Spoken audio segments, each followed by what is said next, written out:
নামাজ ছেড়ে দিয়েছো, তওবা করো, মাফ করে দেবো। জেনা করেছো, তওবা করো, মাফ করে দেবো। আকাশ সমান গুনাহ করেছো, তওবা করো, মাফ করে দেবো। আল্লাহু আকবার। শুধু তাই নয়, আল্লাহ বলেন, বান্দা যখনই তওবা করবি তোরে আমি পছন্দ করি। এত গুনাহ করার পর তুই যখন আমার সাথে তওবা করবি, আমি তোরে পছন্দ করি।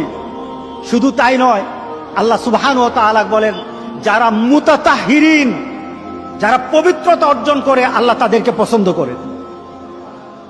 আমরা পবিত্রতা অর্জন করি কি দিয়ে? উযু দিয়ে। বলেন কি দিয়ে? উযু দিয়ে।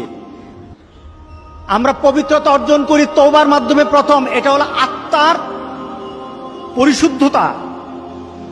আপনার দেহকে পরিশুদ্ধ করতে হবে, আত্মাকে পরিশুদ্ধ করতে হবে। আপনার আত্মাকে পবিত্র বানাবেন। আত্মাকে পবিত্র বানাতে হলে তওবা লাগবে। এটা পানি দিয়ে হবে না, মাটি দিয়ে হবে না। আপনার আত্মাকে যদি পবিত্র করতে চান তাহলে তওবা লাগবে। কি লাগবে? তওবা।